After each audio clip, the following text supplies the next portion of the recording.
Bit দিয়ে সুজি দেখে শুনেই কেমন লাগছে, তাই না? বিট দিয়ে আবার সুজি, বিট দিয়ে সুজি। আমি আজকে যে রেসিপিটা নিয়ে এসেছি সেটা বিট দিয়েই বানাবো, বিট দিয়ে সুজির রেসিপি। তো আমি ভাবলাম আমি এটা বানাবো আর আমার বন্ধুদেরকে না শেয়ার করলে হয়, তাই চলুন আমি আজকে এই রেসিপিটা কী করে বানাচ্ছি আপনাদেরকে দেখাচ্ছি। প্রথমে এখানে আমি সুজি নিয়েছি, একটা ছোট্ট বিট নিয়েছি, চিনি নিয়েছি, আর ওপরে সাজানোর জন্য কিশমিশ কাজু কুচি করে নিয়েছি, আর দুটো এলাচ নিয়েছি। ঠিক আছে, তো প্রথমে আমি এখানে একটা চায়ের পাত্র, মানে চা যেটাতে আমরা করি, চায়ের একটা পাত্র বসাবো গ্যাসে এবং 2 কাপের মতন জল দেব। এবং তাতে আমি ওই 100 থেকে 150 গ্রামের মতন চিনি নিয়েছি, ওটা প্রথমে দিয়ে দেবো। আর তার আগে এলাচ দুটো আমি থেতো করে দিয়েছি যাতে ফ্লেভারটা ভালো আসে। তো এখানে চিনিটা আমি দেওয়ার পর 2 থেকে 3 মিনিট খুব কম আঁচে ফোটাবো। এটা কিন্তু আমি কোনো সিরা বানাবো না বা চ্যাটচ্যাটে টাইপের রস রস টাইপের কিছু বানাবো না। এটাকে আমি 2 থেকে 3 মিনিট হালকা আঁচে ফুটিয়ে নিলাম। এবং এই যে বিটটাকে ভালোভাবে গ্রেট করে নিয়ে ওর রসটা আমি নিংড়ে নিয়ে ওই জলের মধ্যে দিয়ে দিলাম। এটা দিয়েই তো হবে আজকে সুজি। তো দেওয়ার পর দেখুন কালারটা কত সুন্দর পিঙ্ক পিঙ্ক লাগছে না দেখতে। এটাকেও দেওয়ার পর আবার একটুক্ষণ ফুটিয়ে দিয়ে এটাকে আমি অফ করে সাইডে রেখে দেবো, ঠান্ডা হতে দেবো। এবং তারপর আমি কড়াই চাপিয়ে নেব।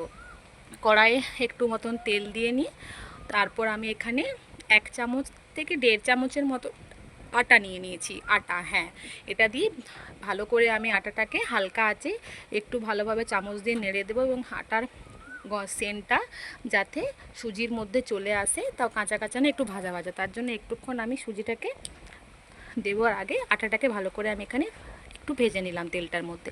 তারপর আমি সুজি দিয়ে 5 থেকে 7 মিনিটের মতো কাঁচা ফ্লেভারটা যাতে সুজি চলে যায় ওরকম করে আমি ওই আটার সঙ্গে যে তেলটা আছে ওটার সঙ্গে ভালোভাবে ভাজবো, যাতে একটু হালকা ব্রাউন ব্রাউন কালারের হয়। ওটা ভাজলে পরে বেশি লাল করে ভাজার কোনো দরকার নেই, এইটা বানাবার জন্য এরকম করে ভাজলেই যথেষ্ট।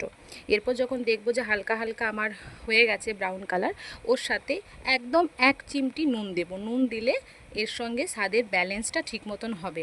এবং আমি এটার মধ্যে একটু পরে দুধ অ্যাড করব। তো দুধটাকে আমি হালকা গরম করে নিয়েছি।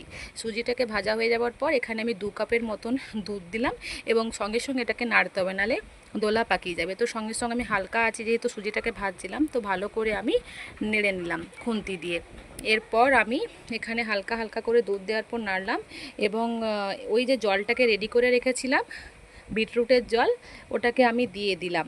ঠিক আছে, ওটা দেওয়ার পর এরকম কালার হয়ে গেছে এবং তার উপরে আমি আবার বিটরুট একটু ছড়িয়ে দিলাম। ওটাকে আমি খুব ভালোভাবে একটু নেড়ে নিলাম সুজিটা। এবং এখানে একটা ট্রে নিয়েছি, আপনারা চাইলে অন্য থালাতেও করতে পারেন বা অন্য কোনো পাত্রতেও করতে পারেন। খুব ভালোভাবে আমি তেলটাকে বুলিয়ে নিলাম। এরপর ওই যে সুজিটা বানিয়ে রেখেছি এরকম সেট করে দিলাম।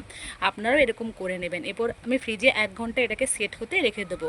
তো 1 ঘন্টা পর আমি চলে এলাম, দেখুন আমার সুজিটা কি সুন্দর সেট হয়ে গেছে আর কত সুন্দর কালারফুল দেখতে লাগছে। বিট তো খুবই উপকারী আমাদের শরীরের পক্ষে, আর বিট দিয়ে সুজি দেখতেও ভালো লাগছে, খেতেও খুব টেস্ট হবে।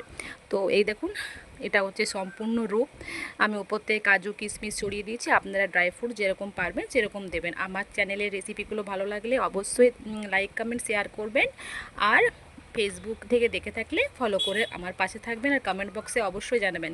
এটা অবশ্যই বাড়িতে ট্রাই করবেন, গ্যারেন্টি সহকারে বলছি খুব ভালো হবে আর বাচ্চারাও খেতে খুব পছন্দ করবেন। এরপর আমি বরফির আকার এরকম পিস পিস করে কেটে নিয়েছি।